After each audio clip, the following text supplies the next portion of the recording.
దేవుడు అనాది సంకల్పంలో భాగంగా జగత్తు పునాది వేయబడక మునుపు పిల్లలు కావాలని కోరుకుని ఎంతో కాలం ఎదురు చూస్తే ఈ లోకానికి వచ్చినవాడు మనిషి. మీరెప్పుడు చదువుకునే మాట బైబిల్లో మనం కావాలని దేవుడు ఎప్పుడు కోరుకున్నాడు అంటే జగత్తు పునాది వేయబడక మునుపు అన్నమాట మీరు చాలాసార్లు చదువుకున్నారు. ఈ జగత్తే లేనప్పుడు మనల్ని దేవుడు తనలో సృష్టించుకుని మనం ఈ లోకానికి రావాలి అని వస్తారు పిల్లలు అని విశ్రాంతి లేని దినాలు గడిపి ఈ సృష్టిని కట్టాడు దేవుడు. సుదూర ప్రాంతంలో ఉన్న కొడుకు వస్తున్నాడు అనేసరికి తల్లి వాడికి ఇష్టమైనవన్నీ కూడా వండి పెట్టాలి అనే ఆశతో వాడు రాకమునుపే కొడుకు వస్తున్నాడు, కొడుక్కి ఇష్టం అని వాడి ఇష్టాలను ఎరిగి వాడి అవసరతలు ఎరిగి కొడుకు రాకమునుపే తల్లి సిద్ధం చేస్తుంది. కొడుకు రాకమునుపే తండ్రి సిద్ధం చేస్తాడు కొడుకు వస్తున్నాడు అని. ఇది మీకు అర్థమైతే పరలోకంలో ఉన్న తండ్రి కూడా ఆయన బిడ్డలమైన మనము ఈ లోకానికి రాకమునుపే మనకి కావలసినవన్నీ ప్రకృతిలో దాచిపెట్టాడు, దాచుంచాడు. దేవుడు ప్రేమకు నిదర్శనం. దేవుడు అనగానే అనాది కాలం మనం లేనప్పటి నుంచి మనకి రూపం లేదు, మనకి రంగు లేదు, మనకి ఎత్తు లేదు, మన కులమేంటో తెలీదు, మనము ఎలాంటి ఎత్తుతో ఉంటామో తెలీదు, ఏ గ్రామంలో పుడతామో తెలీదు, తల్లిదండ్రులుగా మనకి ఎవరు నిర్ణయించబడతారో మనకి తెలీదు. ఇవేవి మనకి లేనప్పుడే పరలోకంలో ఉన్న తండ్రి ప్రేమించాడు. అంటే మనకున్న స్థితి, మనకున్న లోక సంబంధమైన వాటితో సంబంధం లేకుండా మనుషులను ప్రేమించేవాడు దేవుడు. అలా ప్రేమించిన దేవుడు అదే తత్వం తన పిల్లల్లో చూడాలనుకున్నాడు, అదే ప్రేమ తన పిల్లల్లో చూడాలనుకున్నాడు. ఆ ప్రేమ ప్రపంచానికి తెలియడానికే యేసుక్రీస్తుల వారిని లోకానికి పంపించి దేవుడు అనగానే ఇదిగో ఎంత ప్రేమిస్తాడు అని యేసుక్రీస్తుల వారిని ముందు పెట్టి అదృశ్య దేవుడు పరలోకంలో ఉన్న తండ్రి తన ప్రేమను స్వరూపంగా చేసి సమాజం మీదకి విడిచిపెట్టాడు. ఆయనే యేసుక్రీస్తుల వారు. యేసుక్రీస్తుల వారిని మీరు ఏ కోణంలోంచి ఆలోచించినా నిలువెత్తు ప్రేమకు నిదర్శనం. ఆయన ప్రేమించిన విధానం లోకాన్ని చూసినప్పుడు ఆశ్చర్యం ఉండే. కొడుతున్నా, తిడుతున్నా, పిడిగుద్దులు గుద్దుతున్నా, పక్కలో బల్లెప్పు పోటు పొడిచిన తండ్రి వీరేం చేయుచున్నారు, వీరు ఎరగరు గనుక వీరిని క్షమించు. ఇంక ఇది పీక్. ఇంతకు మించి ఒక వ్యక్తి ప్రేమిస్తున్నాడు అని చెప్పడానికి ఆయన దాటి లోకంలో ఎవడూ లేడు.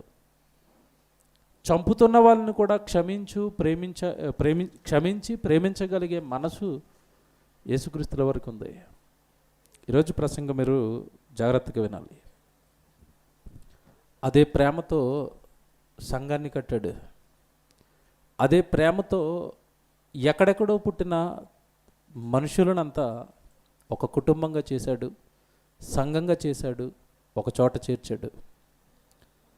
చేర్చబడిన వ్యక్తి సంఘంలోనికి లేదంటే దేవుని కుటుంబంలోనికి ఎలా జీవించాలి, ఎలా మాట్లాడాలి, ఏం చేయాలి, ఎప్పుడు చేర్చబడిన సంఘస్థుడు దేని గురించి ఎక్కువగా ఆలోచించాలి, ఇది మనం ఈరోజు బైబిల్లో నుంచి నేర్చుకోబోయేదే. దేవుని పిల్లలరా, బైబిల్ బాగా చదవండి, బైబిల్ బాగా నేర్చుకోండి అని చెప్పేది ఎందుకు అంటే ఇలాంటి లోతైన సంగతులు ఎన్నో బైబిల్లో ఉంటాయి. ఆ సంగతులు నీకు తెలిస్తేనే తప్ప ఆయన రాజ్యంలో చివరి వరకును నిలకడగా నిలబడి పరలోకాన్ని చేరటం అసాధ్యమైపోతుంది. భూమి మీద పక్క రాష్ట్రానికో పక్క దేశానికో వెళ్ళాలి అంటేనే మనిషి ఎన్నో జాగ్రత్తలు, ఎన్నో సలహాలు, ఎన్నో సూచనలు, ఎంతోమంది నుంచి ప్రణాళికలు వేస్తాడు. కానీ నిన్ను సంఘానికి దేవుడు చేర్చింది నీలో ఉన్న ప్రతి లోపాన్ని వాక్యంతో దిద్ది నిన్ను పరలోకానికి సిద్ధం చేసి పరలోకానికి రెండవ రాకడలో వచ్చి తీసుకువెళ్ళిపోవడానికే మనల్ని అందరినీ సంఘానికి నడిపించాడు. ఎప్పుడు మర్చిపోకూడదు ఇది. నేను రక్షించబడ్డా, మీరు రక్షించబడ్డా, మీరు సంఘంలోనికి చేర్చబడ్డా, దీని వెనుక దేవుడి ఉద్దేశం ఏంటంటే నా కుమారుడైన యేసుక్రీస్తుల వారు రెండవ రాకడలోకి వెళ్ళేసరికి భూమి మీద వారి మనస్తత్వాలను బట్టి ఏర్పడిన ప్రతి లోపాన్ని వాక్యంతో దిద్దుకుని క్రీస్తు వస్తే నేను వెళ్ళిపోవడానికి సిద్ధం అన్న సిద్ధం మనస్సుతో భూమి మీద మనిషి ఉండాలి అనే ప్రతి మనిషిని దేవుడు సంఘానికి నడిపిస్తాడు. చివరి వారం మీరు సంతోషాన్ని మెసేజ్ జాగ్రత్తగా విన్నారో లేదా? మీరు సంఘానికి వచ్చిన ప్రతి వ్యక్తిని బోధకుడు శిల్పకారుని పాత్రలో ఉండి ఏం చేస్తున్నాడంట? చెక్కుతున్నాడు. చెక్కుతున్నప్పుడు ఉలిదెబ్బలు నాకే అనుకుంటే బాగుపడతారు, నన్నే టార్గెట్ చేశారు అనుకుంటే వాడేమవుతాడు? నాశనం అవుతాడు. నిజంగా మంచి ప్రసంగం ఉండదు.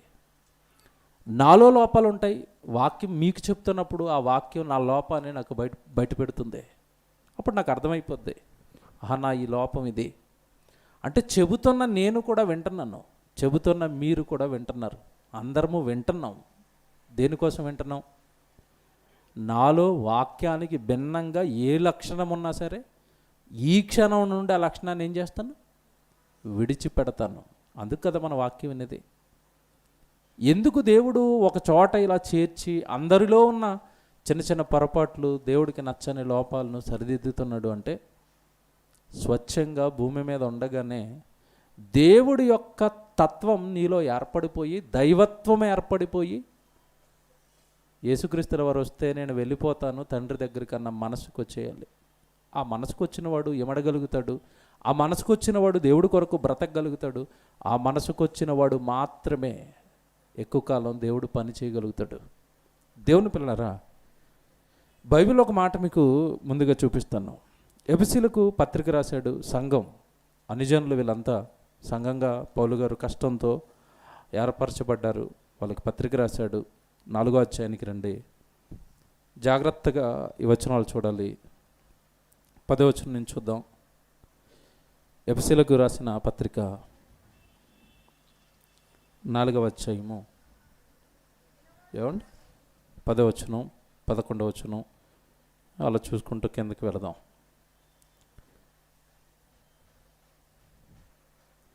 పదకొండవ వచనం చూద్దాం. ఎఫెసీయులకు రాసిన పత్రిక 4వ అధ్యాయము 11వ వచనం. మనమందరము విశ్వాస విషయములోను దేవుని కుమారుని గూర్చిన జ్ఞానము విషయములోను ఏకత్వము పొందాలి. మొదట సంఘం బలంగా ఉండాలి అన్నా, సంఘం దేవుడి కొరకు పని చేయాలి అన్నా అందరికీ ఒకటి ఉండాలి. ఏంటది? ఏకత్వం పొంది అన్నాడు. ఏ విషయంలో మనమందరం ఏకత్వం పొందాలి? ఏ విషయంలో? జాగ్రత్తగా పౌలు గారు పత్రికలు ఇవి మళ్ళా చదువుతున్నాను. మనమందరూ విశ్వాసము విషయములోనూ, విశ్వాసం అనగానే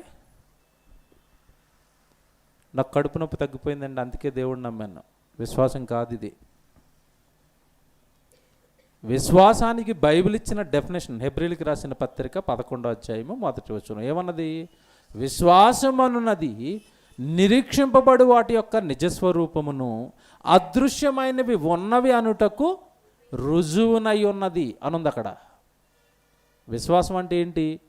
కనబడనివి ఉన్నాయని నమ్మటమే విశ్వాసం. కనబడని దేవుడు ఉన్నాడు, కనబడని పరలోకం ఉంది, కనబడని పాతాళం నేను పాపం చేస్తే పట్టుకుంటుంది వెళ్ళిపోయి కాలిపోతాను అక్కడ ఉంది. ఉన్నాయి, పరలోకం ఉంది, దేవుడు ఉన్నాడు, దేవదూతలు ఉన్నాయి, ఆత్మ ఉంది, పాతాళం ఉంది, పరలోకం ఉంది. నమ్మి వాటి కొరకు బ్రతకటమే విశ్వాసం. ఇప్పుడు సంఘంలోనికి చేర్చబడిన వాళ్ళందరూ కూడా విశ్వాసం విషయంలో ఏకత్వం పొందాలి. అంటే అర్థం ఏంటి? అన్న మనం దేవుడి కొరకు పని చేద్దాం, దేని కొరకు పని చేద్దాం? పని చేసి ఎక్కడికి వెళ్ళిపోదాం? పరలోకానికి వెళ్ళిపోదాం. అంతేగా? పని ఎందుకు చేస్తున్నాం మనం?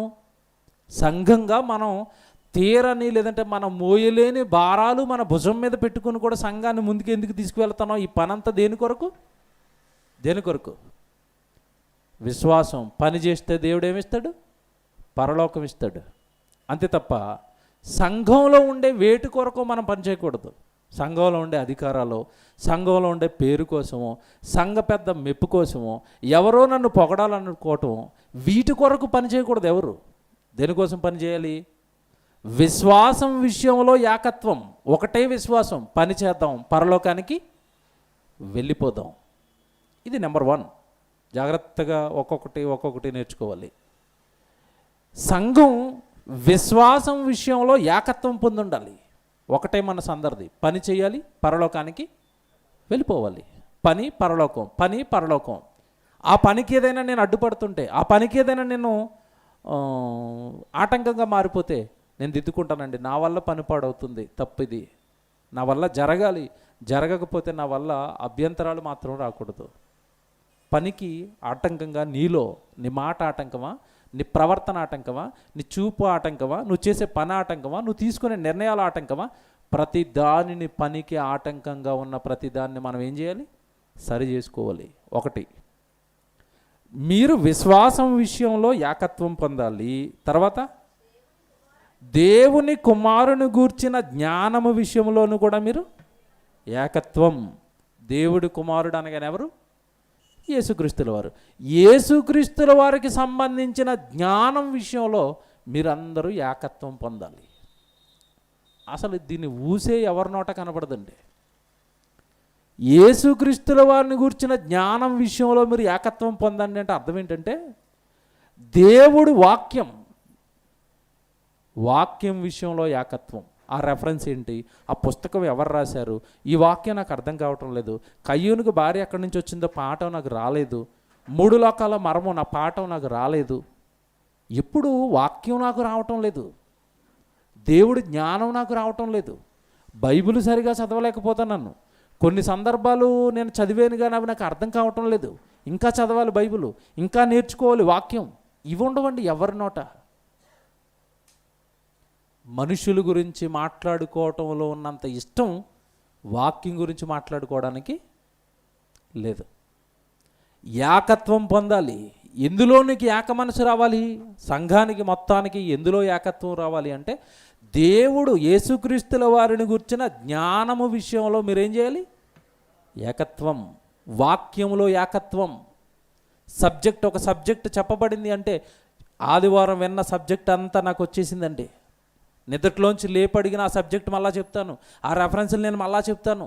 ఆ పాఠం నాకు నచ్చింది, ఆ పాఠం నన్ను మార్చింది, ఆ పాఠం నేను మరొకరికి చెప్పడానికి నేను మరలా ప్రయత్నిస్తున్నాను, రాసుకుంటున్నాను. వాక్యం. ఆరాధనకు వచ్చిన తర్వాత ఆరాధనలో గంటసేపు వాక్యం గురించి ఆలోచించడం కాదు. వెళ్ళిన తర్వాత చెప్పబడిన ప్రతి మాట గురించి, వాక్యం గురించి ఆలోచిస్తున్నప్పుడు లోక సంబంధమైన ఆలోచనలు ఎందుకు వస్తాయి? మనుషులకు సంబంధించిన ఆలోచనలు ఎందుకు వస్తాయి? పాపానికి సంబంధించిన ఆలోచనలు ఎందుకు వస్తాయి? చెడు ఆలోచనలు నీలోకి ఎందుకు వస్తాయి? వాక్యం వింటన్నంతసేపు ఉంటుంది. బయటికి వెళ్ళిన తర్వాత ఇక్కడ విడిచిపెట్టి వెళ్ళిపోవటం వల్లనే లోక సంబంధమైనవన్నీ మనల్ని మళ్ళీ ఏం చేస్తున్నాయి? కమ్మేస్తున్నాయి. పిల్లల్ని స్కూల్కి పంపించారు. మాస్టర్ స్కూల్లో 8 గంటల పాఠం చెప్పి, ఉదయం 9 నుంచి సాయంత్రం 5 గంటల వరకు పాఠాలు చెప్పి, మరలా హోంవర్క్ ఇచ్చి ఇంటికి పంపిస్తాడు. అంటే మాస్టర్ యొక్క కాన్సెప్ట్ ఏంటంటే, వీడికి ఇంటికి వెళ్ళిన తర్వాత కూడా హోంవర్క్ విషయంలో ఇక్కడ నేర్చుకున్న విషయాలన్నీ వాడు మరలా జ్ఞాపకంలోనికి తెచ్చుకోవాలి. 60-70 సంవత్సరాలు ఈ చిన్ని జీవిత కాలానికి సంబంధించిన చదువు విషయంలోనే అంత స్ట్రిక్ట్గా ఉంటే, వాక్యం పరలోకానికి తీసుకువెళ్ళేది, మన జీవితాలను మార్చేది, మనలో దేవుడికి ఆటంకంగా ఉన్న ప్రతి దాన్ని దిద్దేది వాక్యం. ఆ వాక్యం విషయంలో ఏకత్వం ఏది? ఎంతమంది ఒక 4 కూర్చుని వాక్యం గురించి డిస్కస్ చేసుకునే వాళ్ళేరి. ఒకప్పుడు మేము వాక్యం నేర్చుకుంటున్న ప్రారంభంలో ఎలా ఉండేదంటే, తరగతి అయిపోయిన తర్వాత అక్కడ కూర్చున్న 4 ప్రశ్నలు వేసుకునేవాళ్ళం అదే పాఠం గురించి. ఇది ఎందుకు అవుతుందని ఇలాగే ఎందుకు ఆలోచించాలి ఈ వచనాన్ని? ఆ డిస్కషన్లు ఏవి? పాఠం చెప్పిన తర్వాత ఎవరైనా చివరిలో వచ్చి అన్న ఇది ఇలా చెప్పారు కదా, దీని కాంట్రవర్సీకి ఇంకో వచనం ఉంది, దీని సంగతి ఏంటి ప్రశ్న అడిగేవారు. అంటే వాక్యం విషయంలో ఎక్కడో వాక్యం వైపుకు వాక్యానికి సంబంధించిన ఆలోచనల వైపుకు మనసును అస్సలు కేంద్రీకరించటం లేదు. అందుకే మనకి బైబిల్లో డౌట్లు రావట్లేదు, అందుకే బైబిల్ మనకి చదవాలని ఆశ రావటం లేదు. సంఘం ఎలా ఉండాలి అంటే విశ్వాసం విషయంలో ఏకత్వం, తర్వాత దేవుడిని జ్ఞానమును గూర్చిన విషయంలో కూడా ఏకత్వం. ఎవరిని నిలబెట్టిన గంట సేపు ప్రసంగం చేస్తానండి, సంఘం అలా ఉండాలి. ఎవరు నిలబడి ప్రార్థన చేయమన్నా టక్కుమని 2 నిమిషాలు వచ్చి ప్రార్థన చేసి వెళ్ళిపోతానండి. ఎవరిని మొదటి ప్రసంగం చెప్పమన్నా 10 నిమిషాలు నేను ప్రసంగం చెప్పేసి వెళ్ళిపోతానండి. ఎప్పుడు ఇదంతా మనకు వస్తుంది? ఎప్పుడు వస్తుంది? టైంపాస్ జీవితాలు అన్నీ ఆపుకుని ఆ టైంపాస్ జీవితాలు ఏమంటే టీవీలు చూడటం, సెల్ ఫోన్లు చూడటం, లోక సంబంధమైన వార్తలు చూడటం, వీటికి అన్నిటికీ మనం టైం కేటాయించటం మానేసి ఆ కేటాయించేదేదో ప్రసంగాలకి కేటాయించటం, బైబిల్ చదువుకోవడానికి కేటాయించటం, వాక్యాలు నేర్చుకోవడానికి కేటాయించటం. ఎప్పుడూ వాక్యంతో మీరు గడుపుతున్నప్పుడు నెమ్మదిగా మీకు తెలియకుండానే మీరు యేసుక్రీస్తుల వారి మనసుకు దగ్గరైపోతూ ఉంటారు. ఎక్కువ శాతం ఎవరైతే వాక్యంతో గడుపుతారో వాళ్ళేనండి దేవుడికి బాగా దగ్గర అయ్యేది. వాళ్ళ జీవితంలో దేవుడు మాటలు కనపడతాయి, వాళ్ళ బ్రతుకులో దేవుడు మాటలు కనపడతాయి, వాళ్ళని కదిపితే దేవుడు కనపడతాడు. వాక్యంతో ప్రయాణిస్తున్న వాళ్ళకి, వాక్యంలోనే ప్రయాణం చేస్తున్న వాళ్ళకి. కనుక సంఘం జ్ఞానం విషయంలో, దేవుడి గురించిన జ్ఞానం విషయంలో ఏకత్వం పొందాలి అన్నాడు. ఆ తర్వాత అలా మీరు కింద చదువుకుంటూ వస్తే సంపూర్ణ పురుషులగుమ వరకు అనగా క్రీస్తునకు కలిగిన సంపూర్ణతకు సమానమైన సంపూర్ణత కలుగు వారమగు వరకు ఆయన ఎలాగూ నియమించాడు. ఆయనే నియమించాడు, ఇది నేను కాదు. ఎవరు నియమించాడు? యేసుక్రీస్తుల వారికి ఎలాంటి సంపూర్ణత అయితే ఆయన క్యారెక్టర్ విషయంలో ఉందో, ప్రేమిస్తాడు, క్షమిస్తాడు, హక్కును చేర్చుకుంటాడు, దేవుడు పని చేస్తాడు, దేవుడు పిల్లల్ని రక్షిస్తాడు, దేవుడు వాక్యం చెబుతాడు, దేవుడి కొరకు ప్రాణం పెట్టడానికైనా సిద్ధపడతాడు. ఇవన్నీ యేసుక్రీస్తుల వారి యొక్క సంపూర్ణత. మళ్ళా చెప్తున్నాను, మీకు అర్థం కావాలి. మళ్ళా చెప్తున్నాను, యేసుక్రీస్తుల వారికి కలిగిన సంపూర్ణతకు సమానమైన సంపూర్ణత మీకు వచ్చేంత వరకు దేవుడు మీకు ఇలా నియమించాడు అన్నాడు. ఏంటండి యేసుక్రీస్తుల వారిలో ఉన్న సంపూర్ణత? యేసుక్రీస్తుల వారిలో ఉన్న సంపూర్ణత ఏంటి? ప్రేమిస్తాడు అందరినీ, హక్కును చేర్చుకుంటాడు అందరినీ, క్షమిస్తాడు అందరినీ, దేవుడి కొరకు బ్రతకాలని చెబుతాడు అందరినీ, పాపం చెయ్యొద్దు అని చెప్తాడు, దేవుడి కొరకు వెళదాం అంటాడు, దేవుడి కొరకు చేద్దాము అంటాడు, దేవుడి కొరకు ప్రాణాలు పెట్టి పరలోకం వెళ్ళిపోదాం అంటాడు. ఇది సంపూర్ణతకి సింబల్ అండి. మనలో ఎదుటి వ్యక్తి పట్ల అలాంటి లక్షణాలే ఉంటున్నాయా? ఒక వ్యక్తిని క్రీస్తు కోసం నిలబెట్టడం, ఆ వ్యక్తికి ఎప్పుడు దేవుడి గురించి చెప్పటం, ఆ వ్యక్తిలో ఎప్పుడు దైవత్వపు లక్షణాలు నింపే ప్రయత్నం చేయటం, ఇవండయా? ఈరోజండి మనుషుల్లో అవతల వాళ్ళ బలహీనతలు తెలిస్తే ఆ బలహీనతను ఆసరాగా చేసుకునే వాళ్ళని పదే గుచ్చి చంపేసే వాళ్ళు ఉన్నారు తప్ప, ఒకళ్ళలోని ఆ బలహీనతను బట్టి కుంగిపోతున్నాడని చేయూతనిచ్చి పైకి తీసుకొచ్చేవారు తక్కువండి. ఇది దయ్యం మనసిది. దైవత్వం అంటే వ్యభిచారమందు పట్టుబడిన స్త్రీ వచ్చి పాదాల మీద పడింది. మీలో పాపం ఎవడు చేయలేదో వాడు మొదటి రాయ వేయండి. వేశారా? వేయలేదు. పోనీ ఈయన వేసాడా? అమ్మా ఇక మీదట పాపం చేయొద్దు. ఎవరండి ఇలాగా? ఎవరు నిలబెట్టాలనుకుంటున్నారు? అందుకే అంటున్నాడు, వాక్యం తెలియాలి, జ్ఞానం తెలియాలి, దేవుడు మనసు తెలియాలి. క్రీస్తుకి ఏదైతే సంపూర్ణమైన మనసు ఉందో ఆ మనసుకు సంఘం మొత్తం రావాలి. ఎపిసి సంఘమా మీకే రాస్తున్నాను ఈ మాటని. ఆ రోజు వాళ్ళకి చెప్పాడు, ఈరోజు మనకి చెప్తున్నాడు. మీ మనసులంతా ఏకత్వం, ఒకే మనసు అయిపోవాలి. సంఘం మొత్తానిది ఒకే మనసు, ఏక మనసు. దేవుడు పని, పరలోకం, సంపూర్ణం వైపు వెళ్ళిపోదాం. వాక్యాలు చదువుకుందాం, వాక్యాలు నేర్చుకుందాం, వాక్యాలు మాట్లాడుకుందాం. ఎంత బాగుంది చూసారా? 11వ వచనం 13వ వచనం అండి. 13వ వచనం చూడండి. పరిశుద్ధులు సంపూర్ణులగునట్లు క్రీస్తు శరీరము క్షేమాభివృద్ధి చెందుటకును పరిచర్య ధర్మము జరుగుటకును ఆయన కొందరిని అపోస్తులుగాను, అండర్లైన్ చేయాలా, కొందరిని ఎలా నియమించాడు? అపోస్తులుగా, కొందరిని ప్రవక్తలుగా, కొందరిని సువార్తికులుగా, కొందరిని కాపరులుగా, ఉపదేశకులుగా నియమించాడు. ఎవరు నియమించాడు? దేవుడు. సంఘం అనగానే అందరూ ఒక పని చేస్తానంటే అవదు. ఇదే చాలామంది తెలియకండి ఇక్కడే గిలికజ్జలు పెట్టుకుంటారు. ఆయన అది చేస్తున్నాడు, నాకు అది ఎందుకు ఇవ్వలేదు? తప్పండి. బైబిల్ ప్రకారం తప్పు. మీ ఇంట్లో ఫ్యాన్ ఉంటుంది, ఫ్రిడ్జ్ ఉంటుంది, కూలర్ ఉంటుంది, బెడ్ ఉంటుంది, చైర్స్ ఉంటాయి. ఏ వస్తువు పని ఆ వస్తువుది, అవునా?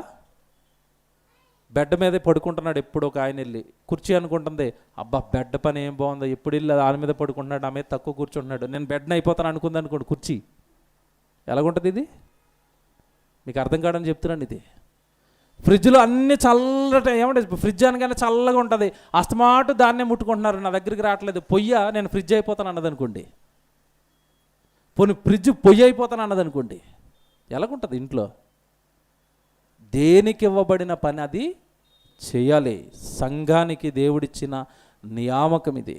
ఒకవేళ మనకి ఏదైనా ఆశ ఉంటే చెయ్యాలి అని దేవుడిని అడగాలి, దేవా అది చేయాలనుకుంటున్నాను, కాస్త మీ కృప చూపించండి. మీకు సంగతి తెలుసు లేదండి, ఇక్కడ లీడింగ్ చేస్తారు, లేదంటే ఇక్కడ వాక్యపట్నం చేస్తారు. ఇప్పటికీ నేను సంఘం మొదలెట్టిన నాట నుండి నేను ఎప్పుడు కూడా పలానా వాళ్ళకి పలానది రాయండి అని నేను చెప్పను. ఎవరు రాస్తారో తెలుసావన్నీ? ఇక్కడున్న టెక్నికల్ టీము తమ్ముడోళ్ళు ఉంటారు, ముందు ఎవరు వస్తారో వాళ్ళని అడుగుతారు, అన్న మీరు ఇది చేస్తారా, రాసేస్తారు. ఆ రాయబడిన వాళ్ళు అలా జరిగించేసుకుంటూ వెళ్ళిపోతారు. ఒకవేళ మీకు ఏదైనా చేయాలనిపించింది అనుకోండి, మీరు ముందు వచ్చేయండి. 10:30కి మీరు ముందు వచ్చేసి, తమ్ముడు ఈరోజు నేను పాట పాడతాను, నా పేరు రాసుకోండి, ఆ వెసులుబాటు ఇస్తున్నాను నేను. అంతే తప్ప నేను ఒకడికి ఇస్తాను అతనే చేయాలి, ఇది ఎప్పుడు సంఘం ప్రారంభమైన నాట నుండి నేటి వరకు నాలో అది లేదు. వాళ్ళు ఏ పేర్లు రాశారో కూడా యాంకరింగ్ చేసి చదివేంత వరకు నాకు తెలీదు. ఎవరి ఆసక్తి వాళ్ళది. పాట పాడాలనుకుంటున్నారా? ముందు రండి, తమ్ముడు మేము పాట పాడతాం, నా పేరు రాసుకోండి, మేము ప్రార్థన చేస్తాం, ప్రార్థన ఇవ్వండి నాకు, లేదా వాక్యపట్నం జరిగిస్తాం. మీ ఆసక్తి, దేవుడు మిమ్మల్ని ఎలా ప్రేరేపిస్తున్నాడో దాన్ని వాడుకోండి. సంఘం ముందుకు వచ్చి సంఘంలో అందరూ నిలబడాలన్న ఆశతో ప్రవేశపెట్టిన కార్యక్రమం మీకు తెలుసు. రొట్టె ద్రాక్షరసం ప్రతి కుటుంబం జరిగించాలి. ఎందుకు ఇవన్నీనంటే మీరు దేవుడి కొరకు వాడబడాలి, మీరు దేవుడి కొరకు నేర్చుకోవాలి, మీరు దేవుడి కొరకు చెయ్యాలి. దేవుడి సన్నిధిలో మీరు పని చేస్తే దేవుడి దగ్గర మీకు ఫలాలు వస్తాయి. అందుకే ఏమండి ఈ వెసులుబాటు అందరికీ ఇచ్చాం. ఎవరు పాట పాడాలనుకుంటే తమ్ముడోళ్ళకి చెప్తే ఆ పాట రాసేస్తారు, పాట పాడవచ్చు. ఇక్కడ ఏమీ తన పర భేదాలు మన దగ్గర లేవండి. మనమంతా ఒకటే, ఒకే తండ్రి పిల్లలం, ఒకే రక్తంలో కడగబడ్డాం, ఒకే బైబిలు, ఒకే సంఘం, ఏక మనసు. అన్న నేను ఇది చేయాలనుకుంటున్నాను, మంచిది చేయండి. రిస్ట్రిక్షన్స్ ఏముండవు, ఆయనకి ఇవ్వద్దు, ఆవిడకి ఇవ్వద్దు, అవి ఏమి ఉండవండి మన దగ్గర. ఎవరు ఏది చేయాలనుకుంటున్నారో, ఎలా దేవుడి కొరకు వాడబడాలనుకుంటున్నారో, దేవుడు ఏ తలాంతుతో మిమ్మల్ని ప్రేరేపిస్తున్నాడో అది మీరు వాడుకోండి. దేవుడి దగ్గర సంఘంలో వాడుకోండి. ఆ ప్రేరణ మీలోంచి రావాలి. అంతే తప్ప ఎవరినో చూసి వాళ్ళు చేస్తున్నారు కదా నేను చేస్తానంటే అది అవ్వదు. కొద్ది కాలం చేస్తారు, తర్వాత పోతుంది. అది స్వతహాగా మీలో పుట్టాలి అది చేయాలని. దేవుని పిల్లలారా, సంఘంలో దేవుడు కొందరిని అపోస్తులుగా, కొందరిని ఉపదేశకులుగా, కొందరిని ప్రవక్తలుగా, కొందరిని సువార్తికులుగా, కొందరిని కాపరులుగా. చూసారా ఎన్ని గ్రేడ్స్ దేవుడిచ్చాడు? దేవుడే ఇచ్చాడు సంఘంలో గ్రేడ్స్ ఇవి. దేవుడే కొందరిని అలాగా దేవుడు పెట్టాడు. చాలామంది ఇది తెలియక వాళ్ళకి అది ఇస్తున్నారండి, మాకు ఇది ఇస్తున్నారు. ఇదేంటిది? మనసు బాగోలేదు, దొరికిపోతారు దేవుడికి. కొందరు ఎలా రాశాడు చూడండి బైబిల్. మళ్ళీ చదువుతారా 13వ వచనం. పరిశుద్ధులు సంపూర్ణులగునట్లును క్రీస్తు శరీరము క్షేమాభివృద్ధి చెందుటకును. ఎందుకు ఇలాంటి సంఘంలో నానా రకాలైన పనులు దేవుడు ఎందుకు కలిగించాడంట? దాని వెనకాల దేవుడికి ఉన్న ఉద్దేశం ఏంటి? సంఘము క్షేమాభివృద్ధి చెందాలి. శరీరం అన్నాడు కదా, అక్కడ శరీరం అన్నాడా? క్రీస్తు శరీరం అనగానే ఏంటి? సంఘం క్షేమాభివృద్ధి చెందడానికి కొందరికి ఒక పని. ఉదాహరణకి నేను సువార్తకి వెళ్ళాలండి, నాకు ఆరోగ్యం బాగోలేదు, నేను అంత దూరం డ్రైవ్ చేయలేను. ఇప్పుడు నా పక్కన ఎవరు కావాలి? నన్ను తీసుకువెళ్ళడానికి ఒక ఆయన డ్రైవర్, బండి నడపడానికి కావాలి. అంతేనా? ఒక ఆయన నా వెనకాల వస్తాడు, సహకారిగా వచ్చాడు, ఆయన పాట పాడతాడు. ఈ డ్రైవింగ్ చేసిన ఆయన అదిగో నేను వెనకాల వస్తే ఆయనకి పాట ఇచ్చాడు, నాకు డ్రైవింగ్ ఇచ్చాడంటే మీకు అర్థమవుతుందా? అంటే ఇప్పుడు ఏదైనా ఏమని భావించాలి? ఏది దొరికినా దేవుడిది ఏదని భావించాలి? అమ్మ దేవుడి కొరకు నాకు ఏదో దొరికింది, క్షేమం, భాగ్యం అనుకోవాలి తప్ప ఇలాగా సెక్షన్లో పెట్టడం బైబిల్ రాదండి. ఇలాంటి ఈ మాటలు మాట్లాడుతున్న వాళ్ళు ఎవరికి బైబిల్ రాదు. నేర్చుకోండి బాగా బైబిల్. కొందరిని అపోస్తులుగా, కొందరిని ప్రవక్తలుగా, కొందరిని సువార్థికులుగా. ఇక్కడ సంఘం ఉంది, ఒక్కొక్కరికి ఒక్కొక్క పని ఇక్కడ దేవుడు వలన మీకు ఇప్పించబడుతుంది. అమ్మో దేవుడు నాకు ఈ పని ఇచ్చాడా, నేను చేసుకోవాలి, అంతే తప్పండి. ఏమంటే భూమి మీద ఉండే 60-70 సంవత్సరాలు చిన్ని జీవితానికి సంబంధించిన పేరులు, గొప్పలు ఇవన్నీ కూడా పరలోకానికి తీసుకెళ్ళేవి కదండి, పరలోకానికి అడ్డుపడిపోయేవి. ఏక మనసుతో ఉండాలి, ఏకతత్వంతో ఉండాలి. ఒకరు పాట పాడుతుంటే అమ్మ చెల్లి పాట పాడింది, అన్నయ్య పాట పాడాడు, అక్క పాట పాడింది, భలే పాడారు, క్లాప్ కొట్టడం, ఇంకో పాట పాడు తమ్ముడు అని వాళ్ళని ఎంకరేజ్ చేయటం. ఒక అతను మెసేజ్ చెప్పాడు, తమ్ముడు భలే చెప్పారు తమ్ముడు, ఇంకో మెసేజ్ చెప్పండి తమ్ముడు, నాకు వినాలని ఉంది. నిజంగా ఈరోజు మేము ఇక్కడ ఎలా నిలబడ్డామంటే మా వెనకున్న పెద్దలు అలాంటి వాళ్ళు. ఈరోజు మేము ఇక్కడ నిలబడి వాక్యం చెప్తున్నామంటే మా వెనకున్న పెద్దలు, ఆ పెద్ద మనసాలకి. వయసులో చిన్నాడు ఇతనేంటి ప్రసంగాలు అనలేదు. మేము ఎప్పుడు ప్రసంగం చెప్తే అప్పుడు మా ప్రసంగాన్ని బట్టి పొంగిపోయి బాగా చెప్పారు తమ్ముడు, ఇంకా చెప్పాలి తమ్ముడు. అది ఎంతటి ఆనందాన్ని ఇస్తుందంటే పెద్దవాళ్ళు, మాకంటే ముందు నుంచి దేవుళ్ళో ఉన్నవాళ్ళు, మాకంటే దేవుడి కొరకు బాగా ఏమంటే వారి ఆర్థిక ధనాన్ని ఖర్చు పెట్టిన వాళ్ళు, మాకంటే దేవుడి పనులు ఎక్కువ చేసిన వాళ్ళు, వాళ్ళు మమ్మల్ని ఎంకరేజ్ చేస్తారు. మంచి ప్రసంగం చేశారు తమ్ముడు ఈరోజు, చూసారా? మంచి మనసులు అవి, మంచి మనసు అది.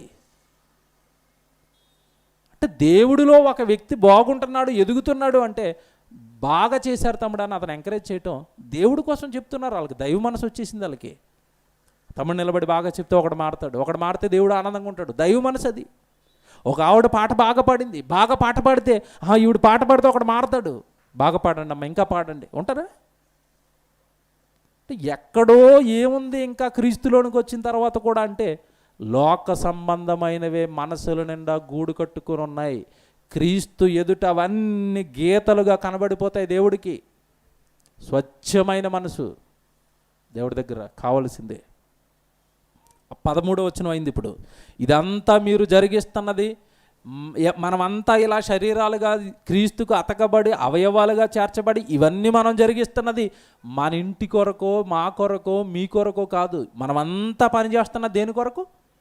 క్రీస్తు యొక్క శరీరము యొక్క క్షేమాభివృద్ధి. క్రీస్తు శరీరం అనగానే సంఘం, సంఘం యొక్క క్షేమాభివృద్ధి కొరకు ఇదంతా మనం జరిగిస్తున్నాం. ఇందులో ఎవరి స్వార్థాలు లేవు. క్రీస్తు మన కొరకు ప్రాణం పెట్టాడు, ఆయన కొరకు పనిచేస్తే 4 ఆత్మలు రక్షించబడతాయి, పరలోకం తీసుకువెళ్ళడానికి. ఇదంతా మీకు మాట అడుగుతాను, జాగ్రత్తగా వినండి. శరీరంలో ఉండే అవయవాలకన్నీ ఒకే పని ఉంటుందా? ఉంటుందా? కుడి చెయ్యి ఉందండి, ఏం పని చెప్పండి దీనికి? అన్నం తినే పని. ఎడమ చెయ్యి ఉంది, ఏం పని? ఇప్పుడు ఎడమ చెయ్యి వచ్చి ఇదేంటి నన్ను ఈ పని చేయమంటున్నారు అన్నదనుకోండి, ఏం చెప్పాలి దీనికి? ఏం చెప్పను దీనికి, ఏం చెప్పను? దేవుని పిల్లలరా, అలా కుడి చెయ్యి ఎడం చెయ్యి ఎప్పుడన్నా కొట్టుకోవడం చూసారా? మీకు సంగతి తెలుసో లేదో, పొరపాటున కుడి చెయ్యికి ఏదైనా దెబ్బ తగిలి ఏమండి దీని పని ఇది చేయట్లేదు అనుకోండి, అప్పుడు ఈ చెయ్యి ఏముంటుంది? నీ పని కూడా నేనే చేస్తాను. ముందుకు వస్తుందిగా, స్పూన్ అట్టుకున్నా సరే, స్పూన్తో అయినా సరే నేను తినిపిస్తాను. దీని పని ఏంటంటే నోటికి అన్నం అందించాలి, ఇలా తినివి అన్నం అందించాలి. ఇది చేయట్లేదు, అప్పుడు ఇదేమంటుంది? స్పూన్ ఇవ్వండి, ఆ కుడి చేయి పని కూడా నేనే చేసేస్తాను. ఎందుకంటే పడిపోయింది కదా పాపం చెయ్యి, నా తోటి చెయ్యి కదా. అండ్ ఎక్కడ శరీరంలో ఉండే అవయవాల మధ్యలో ఉండే ప్రేమ కూడా ఈరోజు మనుషుల మధ్యలో లేదండి. ఒక కాలు నడవట్లేదు, ఒక కాలుకి దెబ్బ తగిలింది, ఇలా అడుగు పెట్టలేకపోతున్నాడు. పక్క కాలు ఏమంటారు చెప్పండి? ఆ కాలు బరువు కూడా నా మీద వేసేయండి, నేను తీసుకుని వెళ్ళిపోతానంటది అది. అవునా? కుంటుకుండా నడవడం అంటే అర్థం ఏంటి? కుంటుకుండా నడుస్తున్నాడు అంటే అర్థం ఏంటి? ఈ కాలు బరువు కూడా ఈ కాలు మీద వేసేసి ఒంటి కాలుతో ఏం చేస్తున్నాడు? అదిగో ఆ కాలు పని చేయట్లేదు, నేను ఎందుకు చేయాలి అంటుందా? నేను చేసేస్తాను. అంటే శరీరంలో ఉండే అవయవాల మధ్య ఇంత కోఆర్డినేషను, ఇంత ప్రేమ ఉన్నప్పుడు క్రీస్తు రక్తంలో కడగబడిన మనుషుల మధ్య ఎంత ప్రేమ ఉండాలి, ఎంత ఆప్యాయత ఉండాలి, ఎంత అనురాగం ఉండాలి దేవుడి పిల్లల మధ్యలో. ఎక్కడ కనపడదండి. ప్రేమలు కనపడవు, ఆప్యాయతలు కనపడవు, అనురాగాలు కనపడవు. ఎప్పుడు తప్పుడుగా మాట్లాడుకోవటం, ఎప్పుడు తప్పుడుగా అర్థం చేసుకోవటం, ఎప్పుడు తప్పుడు ఆలోచనలతో ఉండటం. ఎందుకు ఇలా జరుగుతుంది? వాక్యం లేదు, దేవుడు మాట అర్థం కాలేదు, సంఘంలోనికి మనం ఎందుకు చేర్చబడ్డామో అర్థం కాలేదు. మనం ఒక మాట మాట్లాడితే ఎవరైనా దెబ్బతినేస్తారేమో, దేవుడికి దూరం అయిపోతారేమో, దేవుడు పనికి దూరం అయిపోతారేమో, నిలబెట్టాలి తప్ప పడగొట్టకూడదన్న జ్ఞానం ఇంకా రాలేదు వాక్యంలో. ఇవన్నీ తప్పులండి. 14 వచనం చదివారుగా, 14 వచనం చూడండి. ఇప్పుడు 14 వచనం, కొందరిని అపోస్తలులు, కొందరిని ప్రవక్తలు, కొందరిని సువార్తికులు, కొందరిని కాపరులు, కొందరిని ఉపదేశకులుగా నియమించాడు. ఎందుకు దేవుడు ఇన్ని సెక్షన్లు ఇచ్చాడు అంటే, దేవుడే పెట్టాడు ఇవన్నీ. ఈ పనికి ఇతను సూటబుల్, ఈ పని ఇవ్వండి. తర్వాత చూడండి 14 వచనం, అందువలన మనమిక మీదట పసిపిల్లలమయ్యుండి మనుషుల మాయోపాయముల చేత వంచనతోనూ తప్పు మార్గమునకులాగు కుయుక్తితోనూ గాలికి కొట్టుపోవునట్టు కల్పింపబడిన ప్రతి ఉపదేశమునకు ఇటు అటు కొట్టుకొని పోవు అలల చేత ఎగరగొట్టబడిన వారమైనట్లుండక, ఇప్పుడు చూడండి 15 వచనం, ప్రేమ కలిగి, ఇది అండర్లైన్ చేసుకోండి, పడిపోకూడదన్నా చెదిరిపోకూడదన్నా ముఖ్యంగా మనలో ఉండాల్సింది ఏంటంట? ప్రేమ. సంఘం మధ్యంలో ఇది మరి అమితంగా ఉండాలి ప్రేమ. చెప్తాను ఎందుకో, ముందుకు చదవండి. ప్రేమ కలిగి సత్యమే చెప్పుచు క్రీస్తు వలె ఉండుటకు మనం అన్ని విషయములలో ఎదుగుదాము. ఎంత బాగుంది చూడండి. ప్రేమ కలిగి అన్నాడు. ఎందుకు ఉండాలి ప్రేమ? కుటుంబం ఉందండి.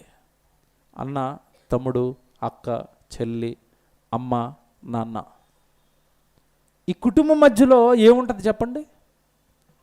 ప్రేమ ఉంటుందా ఉండదా?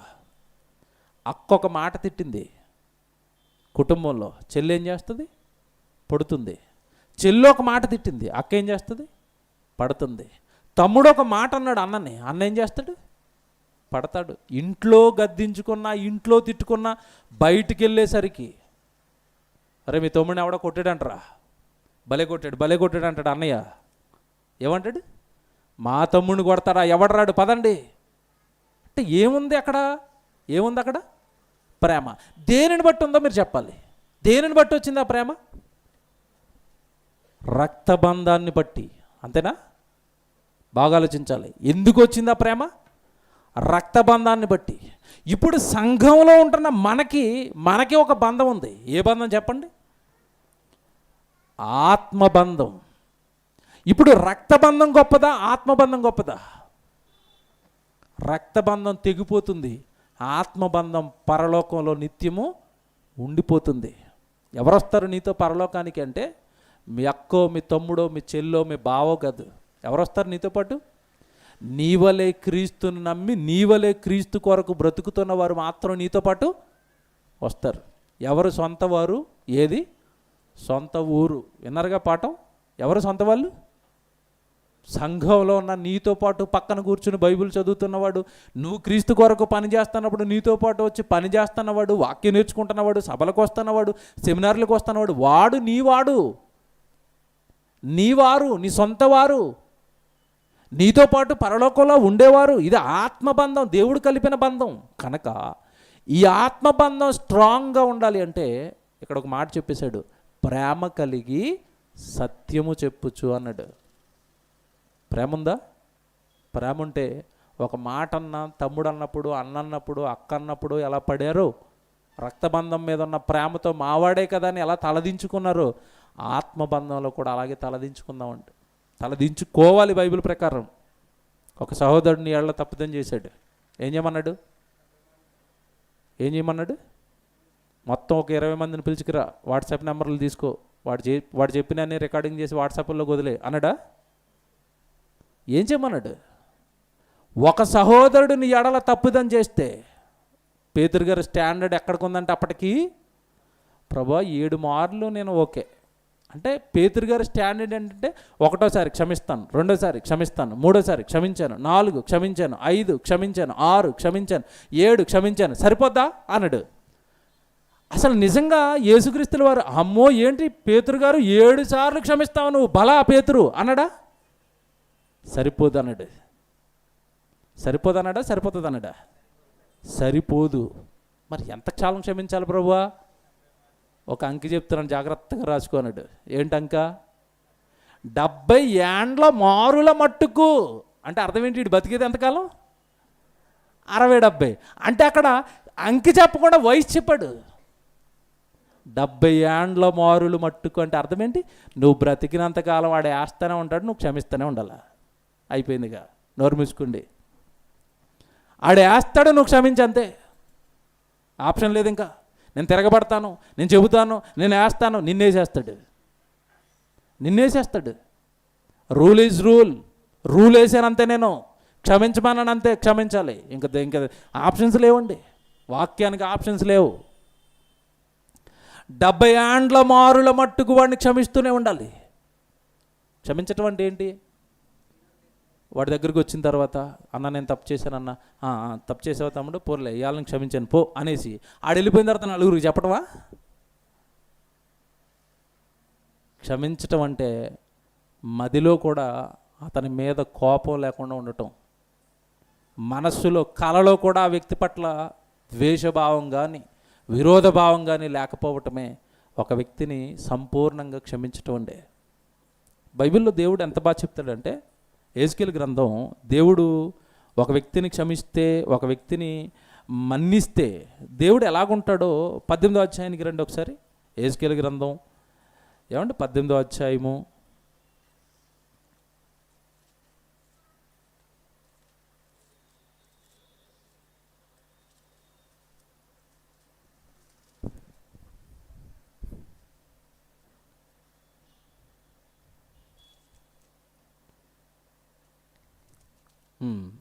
24 చదువుదామా?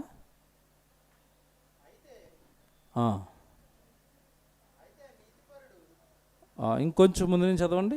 22, 21 క్షమించండి, 21.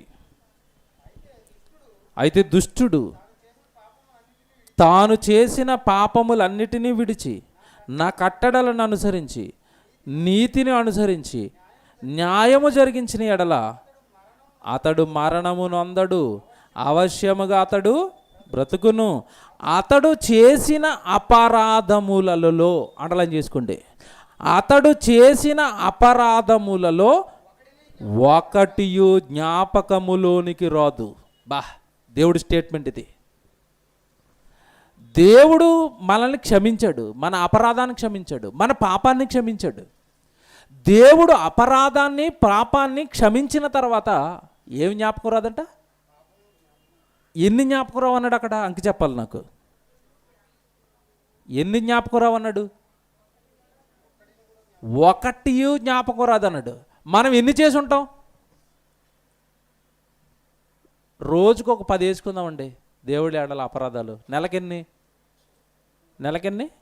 300. మీరు 20వ ఏట బాప్తీసం తీసుకున్నారనుకోండి, లెక్కలు కడదాం ఇప్పుడు, మీకు బాగా అర్థం కావాలి. రోజుకు 10 చేశారండి, నెలకి 300 చేశారండి. సంవత్సరానికి ఎన్ని?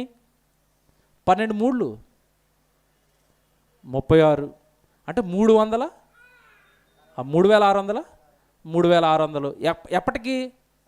సంవత్సరానికి. మీరు 20వ ఏట బాప్తీసం తీసుకున్నారనుకోండి, 20 × 3600 కొట్టండి. నేను చిన్న దేశాను సుమా, పెద్ద దేశతే అసలు మన ఆగం ఇక్కడ. రోజుకి 10 అని చిన్న దేశాన్ని. చిన్న దేశతే నేను వేల కూరుకుపోయి నువ్వు బాప్తీసం తీసుకున్న 20వ ఏట నువ్వు బాప్తీసానికి వెళ్ళేసరికి ఎంత ఉందనైనా నీ మీద వేల లిస్టు అని నువ్వు బాప్తీసం తీసుకున్న తర్వాత రోజు కూడా కదుపుతున్నాడు అనుకోండి దేవుడు. జీవితకాలం సరిపోద్దా వాటి నుంచి మనం బయటకు రావడానికి? అంతే బల్కుగా ఏ రోజైతే నువ్వు బాప్తీసం తీసుకుంటావో, బాప్తీసం తీసుకోవటం అంటే క్షమాపణ అడిగాం దేవుణ్ణి. క్షమించు తండ్రి, క్షమించు, తప్పు చేసేసాను ఇంతకాలం, పాపాలు చేసేసాను ఇంతకాలం, క్షమించు. చేతులు జోడించి బాప్తిస్మానికి వెళ్ళాం ఆ రోజు, నన్ను క్షమించు అని. ఆ క్షమాపణ నువ్వు పొందుకున్న రోజంట ఇక్కడ చెప్తున్నాడు, అతడు చేసిన అపరాధములలో ఒకటియో జ్ఞాపకములోనికి. ఎన్ని చేసావు? వేలు చేస్తే ఒకటి జ్ఞాపకంలోనికి రాదంటున్నాడు. మనం ఏమన్నా ఒక మాట అంటే జీవితకాలం లోపలే ఉంటుంది అది, అంతేనా? మనల్ని 100 మాటలు అనాల్సిన అవసరం లేదు. ఎవడైనా పొరపాటున ఒక్కసారి ఒక మాట అంటే అది గుండెల్లో కూర్చుని జీవితకాలం తెప్పటమే. సరే, ఎక్కడోనండి కంప్లీట్గా దేవుడు మనసుకు మన మనసులు దూరంగా ఉన్నాయి. వదిలేయండి, క్షమించేయండి. దేవుడు నేనే క్షమిస్తున్నాను. వచ్చే వారం విందురు కానీ కొలతలు వేస్తున్నాడండి. కొలతలు కొలతలు కొలతలు. ఈ వారం ఎందుకు చెప్పలేదో తెలుసండి? ఓపిక లేదండి. రాసి అలసిపోయాను, అదంతా కూర్చుకోవాలి, 3 వారాలకి తయారు చేయాలి. వచ్చే వారం నుంచి వింటారు మీరు. కొలతలు వేస్తున్నాడు దేవుడు, మెజర్మెంట్స్ చూపిస్తాను. వచ్చే వారం నుంచి ప్రతి దానికి కొలత వేసేస్తున్నాడు. ఎక్కడ ఏ క్షణంలో ఏ రూపంలో దేవుడికి దొరికిపోతామో తెలియదండి. కొలతలు మెజర్మెంట్ పెట్టి మరి కొలుస్తున్నాడు. కొలతలకి కరెక్ట్గా దొరికావా పరలోకం, కొలతల్లో కొంచెం అటు ఇటు అయ్యావా నరకం. మీరు విందురుగానే వచ్చేవారు. సంఘంలోనికి చేర్చబడిన తర్వాత ఇదిగో ఇలాంటి ఏకత్వం, దేవుడు చెప్పిన ప్రతి మాట మదిలో ఉండటం, సహోదరుల పట్ల మరీ జాగ్రత్తగా ఉండటం. అమ్మో, సంఘంలోనికి చేర్చబడ్డాడు, క్రీస్తు రక్తంలో కడగబడ్డాడు. సంఘంలోనికి చేర్చబడిన వ్యక్తి పట్ల నేను చాలా జాగ్రత్తగా ఉండాలి. మాట జాగ్రత్త, చూపు జాగ్రత్త, ప్రవర్తన జాగ్రత్త, తీసుకునే నిర్ణయాలు జాగ్రత్త. ఏవైనా మీ చెవిలో తప్పుడుగా పట్టుతుంటే పోలేనండి అనుకోవడంలో జాగ్రత్త. ప్రేమ ఉంటేనండి క్షేమం ఉంటుంది. ప్రేమ ఉన్న చోట అభివృద్ధి ఉంటుంది. ప్రేమ ఎప్పుడైతే నెమ్మదిగా నాశనం అవుతుందో, కక్షలు ఎప్పుడైతే వస్తున్నాయో, క్రోధాలు ఎప్పుడైతే వస్తున్నాయో, మత్సరాలు ఎప్పుడైతే వస్తున్నాయో, అక్కడ నాశనానికి దారితీస్తుంది. అది ఎవరి వల్ల జరిగినా సంఘానికి అది జరిగితే ఇంతకాలం మీరు చేసిన సేవ వృధా అయ్యి, ఇంతకాలం మీరు చేసిన పని వృధా అయ్యి నిత్యాగ్ని దండనకు జారిపోక తప్పదు. సంఘంతో జాగ్రత్తగా ఉండాలి, దేవుడు పనితో జాగ్రత్తగా ఉండాలి. వాక్యం ఏమన్నాడు దేవుడు అంటే 2 అంచుల ఖడ్గం అంట. అంటే అర్థం ఏంటి? నువ్వు పట్టి తిప్పుతున్నప్పుడు కరెక్ట్గా తిప్పావనుకోండి, అవతల తెగుతుంది. సరిగా తిప్పట్లేదు అనుకోండి, ఎక్కడ తెగుతుంది? తిప్పేవాడి పీక తెగుతుంది. అదే దేవుడు పని అంటే. నువ్వు సరిగా చేస్తున్నావా, అభివృద్ధి చెందుతుంది. సరిగా చేయటం లేదా, అది మరలా నీకు చుట్టుకుంటుంది. ఎందుకంటే బైబిల్లో రాయబడిన మాట ఒకటి జ్ఞాపకం చేస్తాను. యెహోవా పనిని అశ్రద్ధగా చేయువాడు శాపగ్రస్తుడు. చూసారా? పని ఎత్తుకున్న తర్వాత అశ్రద్ధగా చేయటం వల్ల శాపం వస్తుందంట. ఎత్తుకోవటం ఎందుకు, శాపాన్ని తెచ్చుకోవటం ఎందుకు? దేవుని పిల్లలారా, కనుక దేవుడి యొక్క సంఘం, శరీరం క్షేమాభివృద్ధి చెందాలి అంటే ఇగోనండి, ఈ సత్యాలన్నీ మనకు తెలిసి ఉండాలండి. ఈ వాక్యం మనకు తెలిసి ఉండాలి. నాకు దేవుడు ఏది అప్పగిచ్చాడో ఆ పనిని నేను చేస్తాను. ఎవరైనా ఇంకా బాగా దేవుడు పని చేస్తున్నారా, వాళ్ళు వెనకుంటాను, వాళ్ళని ఎంకరేజ్ చేస్తాను, వాళ్ళు ముందుకు తీసుకొస్తాను. పదే చెప్తున్నాను కదండి. ఏమండి, ఈరోజు ఇక్కడ మేము నిలబడి ప్రసంగాలు చేస్తున్నామంటే మా వెనకున్న పెద్దవాళ్ళు, తమ్ముడు బాగా ప్రసంగాలు చెప్తున్నాడు, నిలబెట్టాలి, నిలబెడితే సంఘం నిలబెడుతుంది, సంఘం నిలబెడితే అనేక ఆత్మలు రక్షించబడతాయి. వాళ్ళు వెనకుంటారండి, ఎప్పుడు ఏవి కోరుకోరు. పాపం మేము ప్రసంగాలు చేస్తుంటే పొంగిపోతారు, మమ్మల్ని ఏమండి ఇంకా చెయ్యాలి తమ్ముడు, ఇంకా మాట్లాడాలి తమ్ముడు అంటారు. నిజంగా వాళ్ళ మనసులు చూస్తున్నప్పుడు అండి ఒక పక్క ఆనందం ఇస్తూ ఉంటుంది మాకు. దేవుని పిల్లలారా, ఆ మనసుకు రావాలి. ఆ మనసు దేవుడి పని ఎవరైనా బాగా చేస్తుంటే పొగడటం, ముందుంచటం, ఇంకా చేయమంటాం, అది ఎంత బాగుంటుందండి ఒకరి మధ్యలో ఒకరికి. కొలసీలకు రాసిన పత్రిక మీరు వాక్యపట్నం చదివారుగా, ఏమంటున్నాడు చూడండి దేవుడు.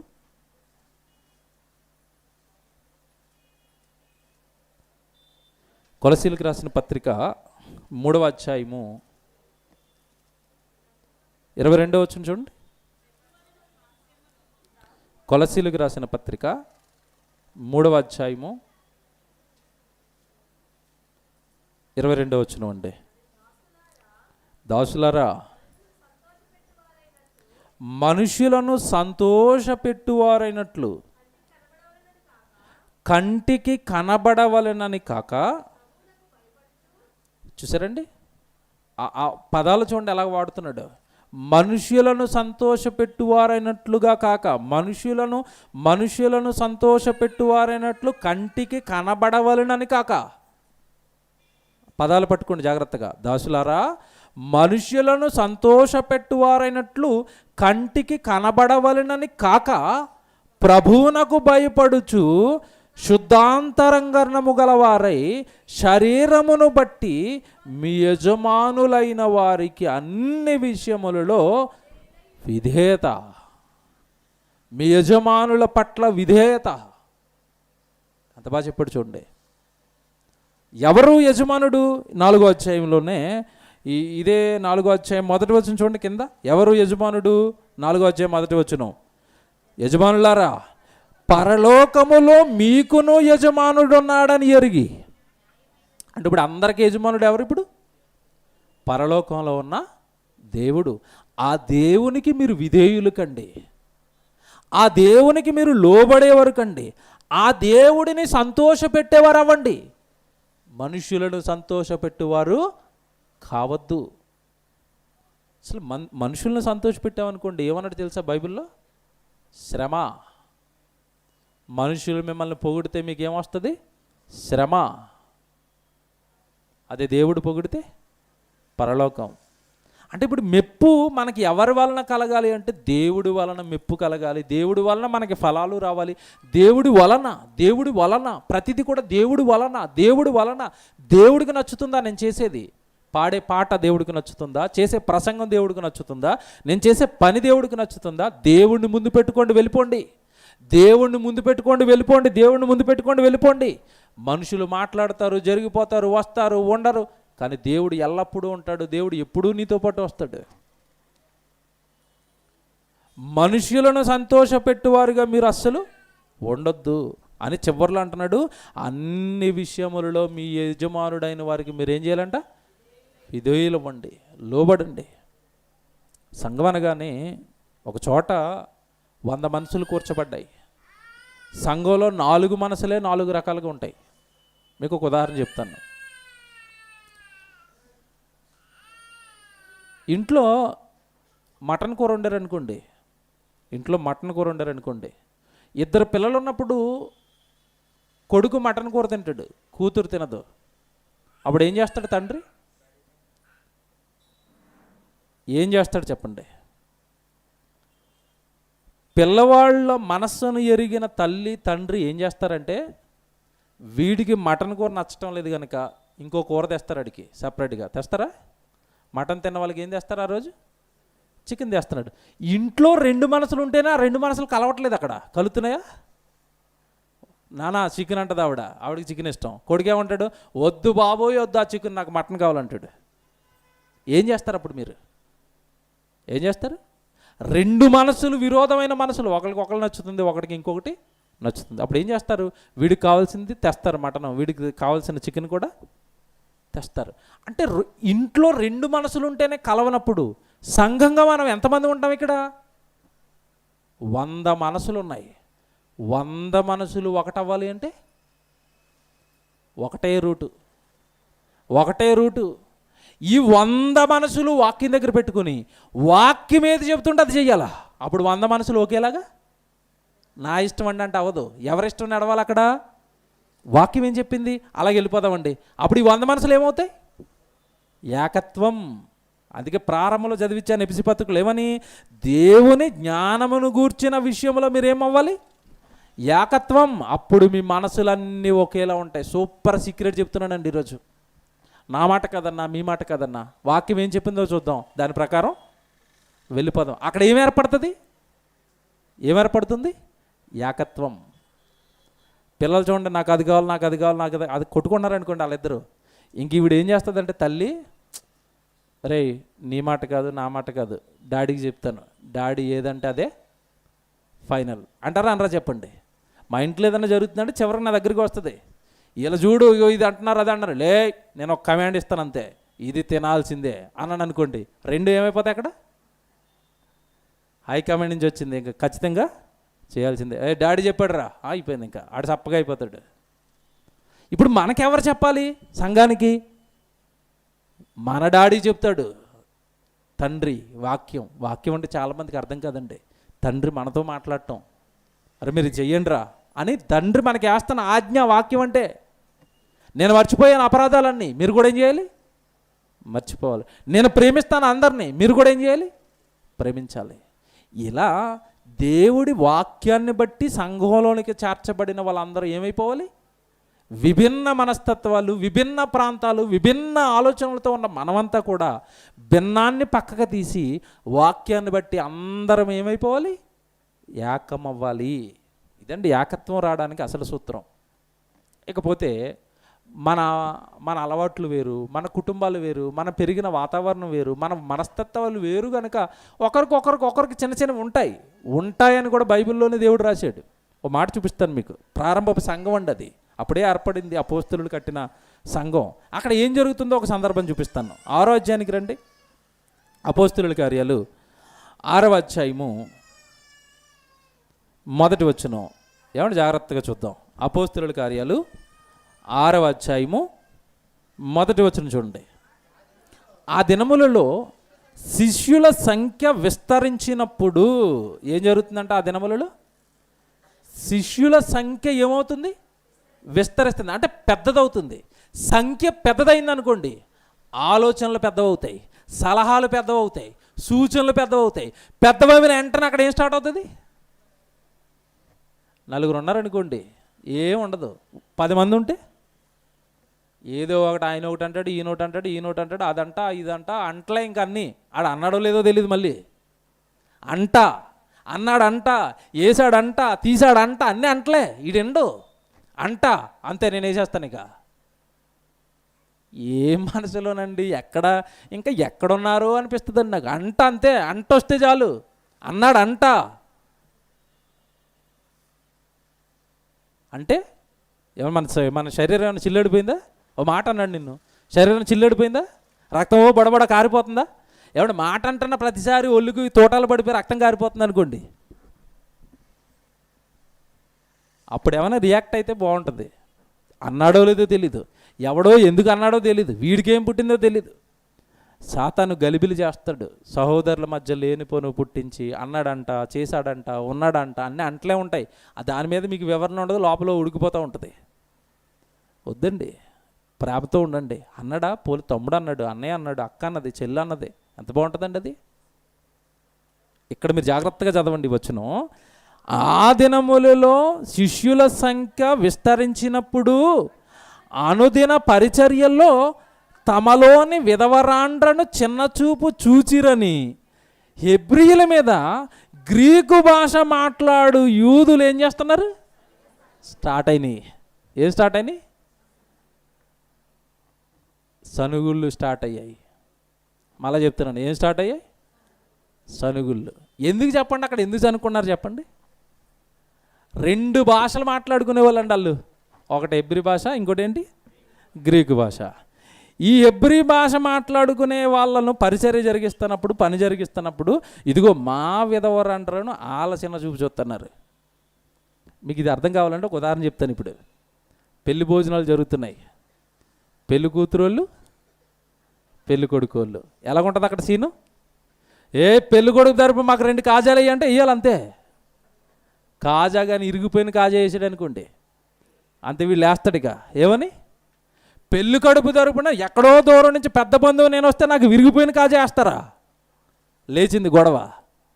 ఒకడు నాకు చికెన్ కూర తక్కువ వేసాడు అంటాడు, ఒకడు నాకు సాంబార్ మీద వేసాడు అంటాడు, పెరుగు పలచగా చేసి వేసారంటాడు. అంటే భోజనాల దగ్గర ఏం జరుగుతుంది? గొడవ. అదే జరుగుతుంది ఇక్కడ. ఈ హెబ్రీలు గ్రీకుల మీద ఒకరు ఏం చేసుకుంటున్నారంట? సనుగు. ఎందుకు సనుగు? అక్కడ విషయం ఏంటి? అక్కడ ఏమంటే బైబిల్ రాయించిన విధానానికి హ్యాట్సప్ అండి. ఏముంది? మళ్ళా చదువుతున్నాను చూడండి. అనుదిన పరిచర్యలో తమ విధవరాండ్రను చిన్న చూపు. బా, ఏంటంట? చిన్న చూపు అంటే అర్థం ఏంటి చెప్పాలా? కన్ను చిన్నదైపోవడమా? చిన్న చూపు అంటే అర్థం ఏంటి? ఆయనకి చికెన్ ఎంత వేశారు, మాకు ఎంత వేసాడు. ఏం చూపిది? మేమంటే ఎందుకోనండి ఆయనకి చిన్న చూపు వచ్చేసిందండి, మమ్మల్ని సరిగా చూడలేడండి ఆయన.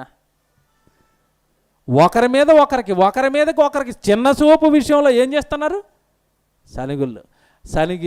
సనిగి కంప్లైంట్ కాస్త ఎవరి దగ్గరికి వెళ్ళిందంటే అపోస్తలుల దగ్గరికి వెళ్ళింది. సీరియస్ వార్నింగ్ ఇచ్చారండి వాళ్ళు. ఏమిస్తున్నారు చూడండి, ఏమంటున్నారు చూడండి 2వ వచనంలో. అప్పుడు 12 అపోస్తలులు తమ యొద్దకు శిష్యుల సమూహమును పిలిచి, మేము దేవుని వాక్యమును బోధించుట మాని ఆహారము పంచిపెట్టుట యుక్తమా?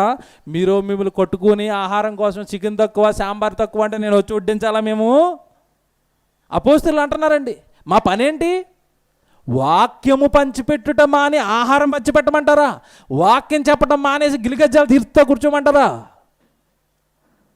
సరేండి, సర్దుకునే మనస్తత్వం ఉంటే రావండి. ఏమి సర్దుకోలేకపోతున్నావంటే, నేను సహించను అంటున్నావంటే ఎక్కడో దేవుడు మనసుకి దూరమేనండి. దేవుని పిల్లలరా, ప్రేమ నీలో లేకపోతే సంఘం యొక్క క్షేమాభివృద్ధికి అది ఎలా మారిపోతుందో తెలుసా? ఆటంకంగా మారిపోతుంది. వీళ్ళు ఏం చేశారు తెలుసా? ఇక్కడ అపోస్తలులు ఏం చేశారు తెలుసా? మాకెందుకు ఈ గోల, పంచిపెట్టి దగ్గర కూడా మీకు గొడవలు వస్తానండి, మీరు బాగా బొత్తిగా చిన్నపిల్లలు మీరు, కాబట్టి మీరు ఏం చేస్తారంటే ఒక 5 4 సెలెక్ట్ చేసుకోండి, వాళ్ళే ఆహారం పంచి పెడతారు, మిగతా వాళ్ళంతా నోరు మూసుకుని తినేసి ఇంటికి వెళ్ళిపోండి అన్నారు. అంతే, అదే జరిగింది అక్కడ సెటిల్మెంట్. ఆ కింద చదువుతారా? కింద చదవండి. కాబట్టి సహోదరులారా, ఆత్మతోనూ జ్ఞానంతో నిండుకున్న మంచి పేరు పొందిన 7 మనుషులు మీలో ఏర్పరచుకోనండి. మీరే సెలెక్ట్ చేసుకోండి. ఎందుకంటే ఆయన వేస్తుంటే తక్కువ వేస్తున్నాడు, ఈవిడ వేస్తుంటే తక్కువ వేస్తుంది అన్నారుగా, మీరే సెలెక్ట్ చేసుకోండి. మేము వారిని ఈ పనికి నియమించము, అయితే మేము ప్రార్థన యందునో వాక్య పరిచర్య యందునో ఎడతెగక ఉందుమని. అయ్యో, మా పని వేరు, ఆ పనిని మా మీద వేయకండి.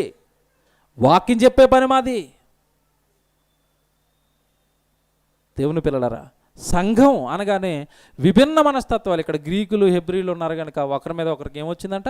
చిన్నచూపు, సనుగుళ్ళు. కానీ సర్దుకోవాలి దేవుడు ప్రేమను బట్టి. మనమంతా కలిసింది దేవుడిని బట్టి, మనమంతా కలిసింది దేవుడి కొరకు, మనమంతా చేస్తున్నది దేవుడి కొరకు. ఇందులో ఎవరికి వచ్చేది ఏమి లేదండి. ఎవరి స్థితిని బట్టి, ఎవరి శక్తిని బట్టి వాళ్ళని కష్టపడుతున్నాం. నాకు దేవుడిచ్చిన దాంట్లో నేను కష్టపడుతున్నాను, మీకు దేవుడిచ్చిన దాంట్లో మీరు కష్టపడుతున్నారు నాతో పాటు. ఏదైనా కార్యక్రమం పెట్టామంటే ఒళ్ళలిసిపోయేలాగా రాత్రింపగలు పని చేస్తున్నారు మీరు. మనమంతా ఎవరి కొరకు ఇంత తపన మనకి? ఎవరి కొరకు ఈ కష్టం మనకి? అంటే స్వప్రయోజనాలు ఏమీ లేవు ఇందులో. ఈ కష్టం అంతా దేని కొరకు చెప్పండి? ఒక ఆత్మ దేవుళ్ళో నిలబడాలి. ఒక సభ జరిగింది, ఒక సెమినార్ జరిగిందంటే 4 కొత్త వాళ్ళు వచ్చి వాక్యం వింటారు. రాత్రి చాలా దూరం వెళ్ళేవండి వాక్యం చెప్పడానికి. ఎక్కడో దుండిగల్ గౌతమని వచ్చి మమ్మల్ని అందరినీ కారులో ఎక్కించుకుని తీసుకెళ్ళారు అక్కడికి. చాలా దూరం అండి. అక్కడ ప్రార్థన అయ్యేసరికి రాత్రి 10:30 అలాగ అయిపోయింది. పాపం అన్నయ్య మళ్ళీ మమ్మల్ని తీసుకొచ్చి ఇక్కడ విడిచిపెట్టి అప్పుడు ఆయన వెళ్ళారు ఇంటికి. ఒక కుటుంబం వాక్యం చెప్పడానికి కష్టం అంతా, ఒక కుటుంబమే. సునీల్ వాళ్ళ కంపెనీలో పనిచేస్తున్న హెచ్ఆర్ మేడం, మీ వాక్యాలు బాగుంటున్నాయి ఆయన, ఒకసారి మీ పాస్టర్ గారిని తీసుకొచ్చి మా ఇంట్లో ప్రార్థన పెట్టంటే రాత్రి వాళ్ళ ఇంట్లో ప్రార్థన పెట్టి కొన్ని కొత్త ఆత్మలు అక్కడ వాక్యం విన్నాయి. ఒకరైనా, ఇద్దరైనా, ముగ్గురైనా కొత్త వాళ్ళకి రాత్రి వాక్యం వినిపించావు. రాత్రి కష్టపడ్డారు దానికోసం. అన్నయ్య టైం తీసుకుని అంత దూరం ఎవడ ఆ బండి గొతుకుల రోడ్లో నడిపించుకుని వెళ్ళి మళ్ళీ రాత్రి అయిన తర్వాత మళ్ళీ ఇటు వచ్చి ఒక కష్టం పడుతున్నామంటే దీని వెనకాల ఉద్దేశం ఏంటంటే స్వార్థాలు ఏమి లేవు. వాళ్ళకి వాక్యం తెలిస్తే, వాళ్ళ దేవుళ్ళో సత్యవాక్యంలో నిలబడితే అక్కడేమైనా పని జరుగుతుందేమో, అక్కడ 4 ఆత్మల దేవుళ్ళలోకి వస్తాయేమో. ఆత్మల భారంతో జరుగుతున్న పరిచర్య మందంతా మర్చిపోకండి. ఎక్కడ జరగదు ఇది. స్వార్థాల కోసం జరిగే పరిచర్యలు ఉన్నాయి, చాలా ఉన్నాయి. వాడి కొడుకులు కోట్లు కూర్చుకోవడానికో, BMW కార్లు కొనుక్కోవడానికో కాదు ఇది జరుగుతుంటే. ఇక్కడ నిస్వార్థంగా నలుగురికి వాక్యం నేర్పాలి, నిస్వార్థంగా సత్యాన్ని చెప్పి దేవుళ్ళు నిలబెట్టాలి, వాళ్ళతో దేవుడు పని జరిగించాలి, వాళ్ళని పరలోకానికి తీసుకెళ్ళాలి. వచ్చిన 4 చాలు. ఈ మోటోతో పని జరుగుతుంది ఇక్కడ. తండ్రి గారు అదే నేర్పించారు మనకి. దేవుని పిల్లలరా, కనుక జరుగుతున్న దానికి సంఘం క్షేమాభివృద్ధి జరగడానికి ఏం చేయాలి? ఆగస్టు 8వ తారీఖున తీసుకున్న నిర్ణయాలన్నీ అవే. కొంతమందిని మరలా పనికి నియమించాం కొత్తగా. ఎందుకు ఆ పనికి నియమించాం అంటే, కొత్త వాళ్ళు పనిలోకి వచ్చారంటే వాళ్ళ వల్ల ఏదో పని జరుగుతుంది, వాళ్ళ వల్ల ఏదో కార్యక్రమాలు జరుగుతాయి. వాళ్ళు దేవుళ్ళో ఉంటారు, వాళ్ళు వాక్య పరిచర్య చేస్తారు, దేవుడు పరిచర్యలోకి వస్తారు. నేను ఒక్కడనే కాదు, ఎప్పుడు వచ్చేవారం నుంచి లీడింగ్ రాస్తున్న పిల్లలు, నేను ఈ వారమే చెప్పాలి మర్చిపోయాను, జ్ఞాపకం పెట్టుకోనండి. ఎవరైతే కోఆర్డినేటర్లుగా, ఎవరైతే లెక్చరర్స్గా, వైస్ ప్రిన్సిపల్గా నియామకం అయ్యారో వాళ్ళందరినీ దయచేసి వేదిక మీదకి పిలిచిన తర్వాత కార్యక్రమాన్ని ప్రారంభించండి. వచ్చేవారం నుంచి టెక్నికల్ వాళ్ళు రాసుకోండి బాబు. వాళ్ళంతా వేదిక మీద ఉండాలి. వాళ్ళు దేవుడు వాక్యం చెప్పడానికో, దేవుడు పరిచర్యకో సంఘం వాళ్ళకి ఇచ్చిన అధికారం, సంఘం వాళ్ళకి ఇచ్చిన నియామకం పెద్దల ద్వారా, సంఘం ద్వారా వాళ్ళు ముందుండాలి. ఆ తర్వాత నేను వెళ్ళాలన్న ఆశ మీలో కలగాలి. అందరూ అలా ముందుకు రావాలి, దేవుడి కోసం చెప్పాలి, చెయ్యాలి. అలా చేసుకుంటూ చేసుకుంటూ మన ఆయుష్కాలాన్ని పనులు కరగబెట్టుకోవాలి. అందుకేనండి వాక్యాలు చెప్పేది, అందుకు దేవుడు కొరకు బ్రతకమనేది, అందుకే దేవుడు వాక్యం నేర్చుకోమనేది. ఈ ప్రేమ కలిగి ఉండండి. ఈ ప్రేమ సంఘాన్ని అభివృద్ధి చేయడానికి ఉపయోగపడేదిగా చూడండి. నా వల్ల సంఘం అభివృద్ధి చెందాలి, నా వల్ల సంఘానికి ఏదో ఒక పని జరగాలి. చివరి మాట, ఒక మాట చూపిస్తాను. హెబ్రీయులకు రాసిన పత్రిక 3వ అధ్యాయము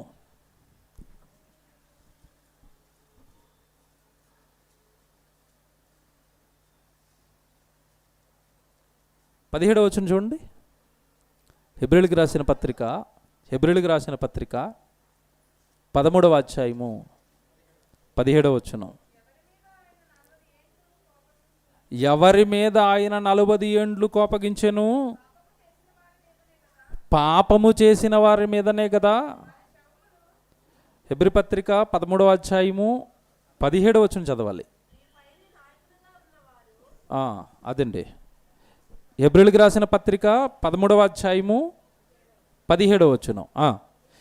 మీ పైన నాయకులుగా ఉన్నవారు లెక్క ఒప్ప చెప్పవలసిన వారి వలె మీ ఆత్మలను కాయుచున్నారు. ఏమండి, ఇక్కడ నిలబడి సేవ చేస్తున్న సేవకుడు సంఘానికి వస్తున్న ఆత్మల పట్ల దేవుడికి ఏం చెప్పాలంట? లెక్క లెక్క లెక్క. ఈ ఆత్మ ఎందుకు తప్పిపోయింది నాయన?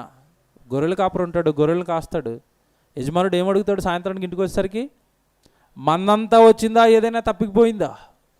అలా మంద కాపరిని ఎలాగైతే లెక్క అడుగుతాడు, సంఘ కాపరిని దేవుడు ఏమడుగుతాడంట? లెక్క అడుగుతాడు. ఎంత బాగుంటుంది చూడండి మాట. మీ పైన నాయకులుగా ఉన్నవారు లెక్క ఒప్ప చెప్పవలసిన వారి వలె మీ ఆత్మలను ఏం చేస్తున్నారు? కాయుచున్నారు. వారు దుఃఖముతో ఆ పని చేసిన ఎడల కాపాడబడుతున్న మీకేమవుతుంది? నిష్ప్రయోజనం. నిష్ప్రయోజనం. మీరు మీ ఫలాన్ని పోగొట్టేసుకుంటారు వాళ్ళని బాధ పెడితే. దుఃఖముతో వాళ్ళ పని చేయకూడదు. దుఃఖముతో ఆ పని చేసిన ఎడల మీకు నిష్ప్రయోజనం అగును గనుక దుఃఖముతో కాక ఆనందముతో చేయనట్లు వారి మాట విని వారికి లోబడండి. ఎవరికి లోబడాలి? నాయకుడికి, సంఘాన్ని నడిపిస్తున్న వారికి, లేదా మీకు వాక్యం చెప్తున్న వాళ్ళకి. తండ్రి గారు ఉన్నారు. ఇప్పుడు మన జూమ్ మీటింగ్ జరిగింది. మాకు ప్రిన్సిపాల్స్ అందరికీ ఒక ఆజ్ఞ జారీ చేస్తున్నాడని ఆయన నుండి ఒక ఆజ్ఞ వస్తుంది. మేము శిరస వాయిస్తాం దాన్ని. కారణం, మా పైన నాయకులు ఉన్నారు. అడిషనల్ డిప్యూటీ డైరెక్టర్లు ఉన్నారు, డిప్యూటీ డైరెక్టర్లు ఉన్నారు, జాయింట్ డైరెక్టర్స్ ఉన్నారు, పైన తండ్రి గారు డైరెక్టర్గా ఆయన ఉన్నారు. ఇదంతా ఆయన నుండి ఒక చైన్, ఒక ఆజ్ఞ అక్కడి నుంచి పైనుంచి అలాగా పైనుంచి అలాగా పైనుంచి అలాగా మాకు వస్తున్నప్పుడు దాన్ని మేము పాటిస్తున్నాం, దానికి లోబడుతున్నాం, వాళ్ళు చెప్పినట్టుగా చేస్తున్నాం. కారణం, వాక్యంలో నిలబెట్టారు, వాక్యం చెబుతున్నారు, ఆత్మల్ని కాస్తున్నారు. ఈరోజు సంఘం ఇక్కడి నుంచి మీకు కొన్ని చెప్పబడుతున్నాయి. నాయకుడిగా దేవుడు నిలబెట్టి నా నోట కొన్ని మీకు చెప్పిస్తున్నాడు. చెప్పించిన దాని విషయంలో మీరు లోబడాలి. అది మీకు క్షేమం. క్షేమం. అతడు ఆనందంతో ఆ పనిని జరిగించిన ఎడల మీకు క్షేమం. దుఃఖంతో గనక జరిగిస్తే అది మీకు ఏమవుతుంది? నిష్ప్రయోజనం అయిపోతుంది. కనుక మీరు వారి మాట విని వారికి మీరు ఏం చేయాలి? లోబడండి. వాక్యం చెబుతుంది, మీ ఆత్మలను కాచే కాపరికి మీరు ఏం చేయాలి? లోబడండి. లోబడండి. ఒక మాట చెప్పినప్పుడు అది జీవితకాలం అది గుండెల్లో పెట్టుకుని ఆ మాట ప్రకారం, ఆ మాట చొప్పున చేయాలి. దేవుని పిల్లలారా, కనుక సంఘం దేవుడు కూర్చింది, ప్రేమతో కూర్చాడండి. మనమంతా ఎక్కడెక్కడో పుట్టాం, ఒక తల్లి గర్భం కాదు మనది. ఏవేవో ఊర్లు, ఏవేవో భాషలు, ఏవేవో ప్రాంతాలు, ఏవేవో రుచులు, ఏవేవో ఆలోచనలు మనమంతా. కానీ ఆదివారం వచ్చేసరికి ఒక చోటకు వచ్చేస్తాం, ఏదైనా పని వచ్చిందనేసరికి ఒక చోటకు వచ్చేస్తున్నాం. ఏక మనసులు అవ్వాలి, ఒకే మనసుతో ఉండాలి. దేవుడి వాక్యం మన ముందు ఉండాలి. దేవుడి కొరకే మన జీవితం అవ్వాలి. దేవుడి కొరకు ముందుకెళ్ళాలి తప్ప రెండో భావన మనలోకి వచ్చిందా, సంఘంలోనికి వచ్చిన తర్వాత అది దేవుడికి నచ్చదండి. పరలోకానికే అది మనల్ని దూరం చేసేస్తుంది. సహోదరుల గురించి దేవుడు చెప్పిన మాటలండి. రోమపత్రిక ఒక్క మాట చూడండి. రోమీయులకు రాసిన పత్రిక 12వ అధ్యాయము 4వ వచనం చూడండి. రోమపత్రిక 12వ అధ్యాయము 4వ వచనం చూడండి. రోమపత్రిక 12వ అధ్యాయం 4వ వచనం. ఒక్క శరీరంలో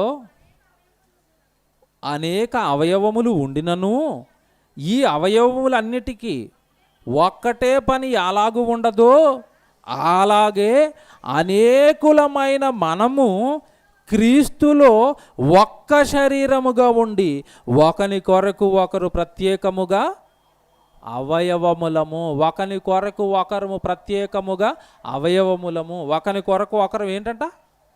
ఒకని కొరకు ఒకరు అవయవాలు అంట. నాకు మీరంతా అవయవాలు, మీకు నేనంతా అవయవాన్ని. ఒకరి కొరకు ఒక అవయవం. నేను వాక్యం చెప్తాను, ఇంకొకరు ఇంకో పని చేస్తున్నారు, ఇంకొకరు ఇంకొక పని చేస్తున్నారు. శరీరంలో ఉండే అవయవాలన్నిటికీ ఒకే పని ఉండదు. నోరు పని నోరుది, కన్ను పని కన్నుది, చెవు పని చెవిది, చేతుల పని చేతులది, కాళ్ళ పని కాళ్ళది. అలాగే సంఘంలోనికి చేర్చబడిన మనమంతా కూడా ఒక అవయవం, ఒక్క శరీరానికి అంటుకట్టబడిన అవయవాలము. ఆ శరీరము క్రీస్తుది, ఆ శిరస్సు క్రీస్తు. ఆయనకి మనమంతా అంటుకట్టబడ్డ మనమంతా కూడా ఒకరికి ఒకరు సహాయం చేసుకునే అవయవాలు. నాకు కష్టం వస్తే మీరు ఉండాలి, మీకు కష్టం వస్తే నేను ఉండాలి. ఇది అవయవాలుగా అతుకుపడటం అంటే, అవయవాలుగా ఒకరినొకరు అర్థం చేసుకోవటం అంటే. ఎవరైనా నాకు బోల్డ్ చెవులో పడతాయి అన్న, మీ గురించి ఇది ఎవరో అన్నారు, నేను ఎలా తీసుకుంటాను తెలుసా? పాపం ఎందుకు అన్నాడు? తమ్ముడే, అంతకుముందు పనిలో ఉన్నవాడే, ఇప్పుడు పనిలో ఉంటున్నవాడే. సాతాను ఎక్కడో చెడగొట్టింది అతని మనసుని అన్నాడా? పోన్లే, దగ్గర తీసుకుంటాను, ప్రేమతో ఆప్యాయత ఏమంటే అతను చేర్చుకుంటాను, హక్కును చేర్చుకుంటాను, పలకరిస్తాను, మాట్లాడతాను. నాకు ఏవి మనసులో అతని మీద ఇంకేమీ ఉండదండి. ఇలా క్లీన్ చీట్తో ఉండాలి మనసు, క్లీన్ చీట్తో ఉండాలి అందరి ఎడల మన మనసు. అప్పుడేనండి దేవుడు మనసు మనకు వచ్చినట్టు పరలోకానికి అర్హులం అవుతాం. సుమా, ఈ మనసు ఉంటేనే పరలోకానికి అర్హులు. మరలా చెప్తున్నాను, ఈ మనసు ఉంటేనే పరలోకానికి అర్హులు. సాతాను పాపం చేసింది అందుకే పరలోకం నుంచి గెంటి వేయబడిందని మనం చదువుకుంటాం. ఏం పాపం చేసింది చెప్పండి? సాతాను వ్యభిచారం చేసిందా? దొంగతనం చేసిందా? మొదట సాతాను పాపం చేసింది అన్నాడు దేవుడు. ఏ పాపం చేసిందో టక్కుమని చెప్పండి మీరు ఆన్సర్. జస్ట్ మనసు లోపల ఒక్క తప్పుడు ఆలోచన తెచ్చుకుంది అంతే. ఏంటి ఆలోచన? దేవుడికి ఉన్న ఈ సింహాసనం పక్కన నాకు కూడా సింహాసనం వేసుకోవాలని ఎక్కడ అనుకుంది? మనసులో అనుకుంది అంతే. ఇది పాపం తోసాడు. చూసారా? మనసులో తప్పుడు ఆలోచన వస్తేనే పాపిగా దేవుడు సైతానికి ముద్రేసేస్తే, ఈరోజు చేతులతో పాపం, మాటలతో పాపం, క్రియలతో పాపం, చూపుతో పాపం, ఇన్ని పాపాలు చేస్తాను మనల్ని ఏం చేయాలి చెప్పండి? దేవుడు ఎంత క్లీన్గా ఉంటాడు దేవుడు. చెప్తున్నాను, మనస్సులో ఒక చెడు ఆలోచన వస్తే సైతాను పాపి అన్నాడంతే. నేను ఒక రూల్ చేసిన తర్వాత, నేను ఒక ఆజ్ఞ చేసిన తర్వాత, నా పిల్లలు నా సింహాసనం మీద కూర్చుంటారని చెప్పిన తర్వాత, నా పిల్లలు కాక నువ్వు కూర్చుంటావా అంటే, నా ఆలోచనకు భిన్నంగా నువ్వు ఆలోచిస్తున్నావు అంటే నువ్వెవరు? పాపి. ఏమంటే ఈ సూత్రం మనకు అప్లై అవుదా? వాక్యంలో ఒకటి రాయబడిన తర్వాత దానికి భిన్నంగా మనం ఆలోచిస్తున్నావు అనుకోండి, మనం కూడా ఎవరం ఇప్పుడు? నేను ఎలా చెప్తే నువ్వు అలాగే ఆలోచిస్తున్నావురా. వాక్యంలో నేను ఇది రాస్తే నువ్వు అది చేస్తున్నావురా. నువ్వు కూడా ఎవరు ఇప్పుడు? ఆజ్ఞాతిక్రమమే పాపం. కనుక చివరిగా ఒక మాట చూపించి ముగిస్తానండి. చివరి మాట, ఎప్పుడు ప్రేమగా ఉంటాం, ఎప్పుడు కలిసికట్టుగా ఉంటాం, ఎప్పుడు సంఘాన్ని అభివృద్ధి చేస్తామంటే ఒక మాట చెప్పాడు దేవుడు. యోహాను గారు రాసిన మొదటి పత్రిక 4వ అధ్యాయము 12-13 వచనాలు చూడండి. యోహాను గారు రాసిన మొదటి పత్రిక 4వ అధ్యాయము 12వ వచనం 13వ వచనం అండి. ఏమండి హార్ట్ఫుల్గా ఈ వచనం చదవాలి అందరూ. యోహాను గారు రాసిన మొదటి పత్రిక 4వ అధ్యాయము 12-13 చదవండి అమ్మా. ఏ మానవుడును దేవుణ్ణి ఎప్పుడునూ చూచి ఉండలేదు. మీరు ఏమన్నా చూసారా? చూసిన వాళ్ళు ఎవరైనా ఉంటే చెయ్యొచ్చు. దేవుణ్ణి చూసారా? చూడలేదండి. ఏ మానవుడును ఎప్పుడునూ దేవుణ్ణి ఏం చేయలేదు? చూచి ఉండలేదు. మనము ఒకరిని ఒకడు ప్రేమించిన ఎడల ఎక్కడున్నాడు ఇప్పుడు దేవుడు? ఏం చెప్పాడండి నిజంగా. మనం దేవుని చూడలేదండి, కానీ ఒకరిని ఒకరు ప్రేమించుకుంటే దేవుడు ఎక్కడున్నాడు ఇప్పుడు? మనలోనే దేవుడు ఉన్నాడు, మనతోనే దేవుడు ఉన్నాడు. ఎందుకు? ప్రేమిస్తేనే దేవుడు ఉన్నాడు అంటున్నాడు. ఎందుకు అంటున్నాడు? ప్రేమకు స్వరూపం దేవుడు, ప్రేమ స్వరూపి. ప్రేమను సృష్టించింది దేవుడే. ఆ ప్రేమ ఎక్కడుంటే అక్కడ ఎవరు ఉంటారు? దేవుడు ఉంటాడు. ప్రేమ ఉన్న చోట దేవుడు ఉంటాడు. విభేదాలు, మత్సరం, క్రోధం, కుళ్ళులు, వాళ్ళు వీళ్ళు అన్న చోట అసలు ఆ దరిదాపులు కూడా దేవుడు రాడు. అది ఇక్కడ చెప్తున్నది. అసలు ఎవ్వరు దేవుని చూడలేదు, కానీ ఎవరి యందు ప్రేమ నిలుచుంటుందో అక్కడ ఎవరున్నారు? దేవుడు ఉన్నాడు. నాతో దేవుడు ఉన్నాడా? మీతో దేవుడు ఉన్నాడా? మీ గృహంలో దేవుడు ఉన్నాడా? లేదంటే సంఘంలో దేవుడు ఉన్నాడా? ఉండాలి అంటే అక్కడ ఏముండాలి? ప్రేమ. ప్రేమ ఉన్న చోట నేను ఉంటాను. పగలు, కక్షలు, క్రోధాలు ఉన్న చోట ఖాళీ చేస్తాను. ఉండను అక్కడ. కింద చూడండి ఎలా చెప్తాడు, చూడండి కిందకి వెళ్ళేసరికి. మనము ఒకరిని ఒకడు ప్రేమించిన ఎడల దేవుడు మన యందు నిలిచిండును, ఆయన ప్రేమ మన యందు సంపూర్ణమగును. దీని వలన 13 జాగ్రత్తగా రాసుకోండి.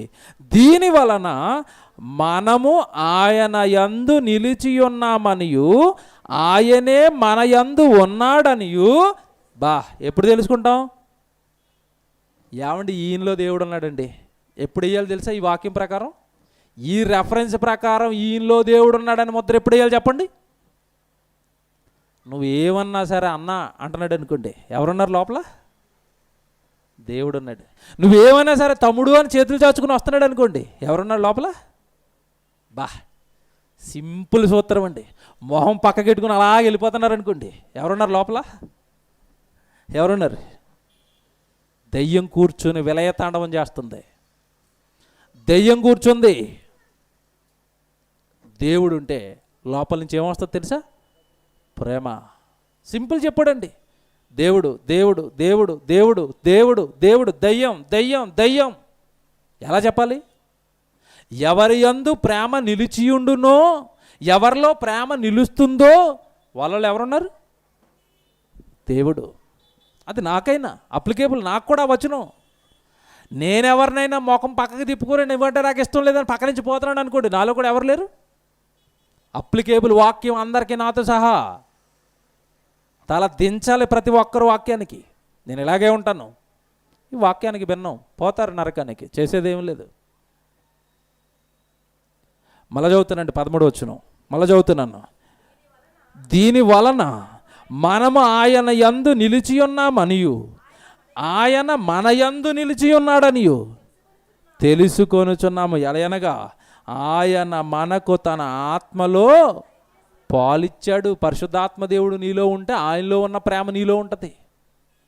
నీకు ఆయనలో పాలిచ్చాడు, ఆత్మలో పాలు భాగాన్నిచ్చాడు.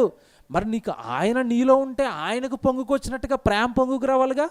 ఆయనే నీలో ఉంటే, ఆయనే నీలో ఉంటే తమ్ముడు, ఆయనే నీలో ఉంటే అన్న, ఆయనే నీలో ఉంటే అక్క, ఆయనే నీలో ఉంటే చెల్లి, ఆయనే ఉంటే నీలో, ఆయనే ఉంటే చూసుకోండి వాక్యాన్ని బట్టి ఉన్నాడా లేడా. ఆయనే నీలో ఉంటే, ఆయనే నీలో ఉంటే ఏం రాశాడండి వాక్యం. ఆయన ఆత్మ పాలు కనుక నీలో ఉంటే నీలో నుంచి పొంగుకొచ్చేది ఏంటో తెలుసా? ప్రేమ. యేసుక్రీస్తుల వారు కొడుతున్నారు, ప్రేమే వస్తుంది. చంపుతున్నారు, ప్రేమే వస్తుంది. పిడిగుద్దులు గుద్దుతున్నారు, ప్రేమే వస్తుంది. మోకం మీద ఉమ్మేస్తున్నారు, ప్రేమే వస్తుంది. ఎందుకు వస్తుంది ప్రేమ? లోపల ఏముంది? దైవ ఆత్మ. ఈ స్థితికి రావాలి క్రైస్తవుడు, ఈ స్థితికి రావాలి క్రైస్తవుడు. ఈ క్యాపబిలిటీని సంపాదించాలి. ఇది దేవుడిలో, దైవత్వంలో ఉన్నవాడి యొక్క ప్రధానమైన లక్షణాలండి ఇవి. అప్పుడు ప్రేమ నీలో ఎప్పుడైతే ఉంటుందో నీ చుట్టూ అంతా ప్రేమే కనబడుతుంది.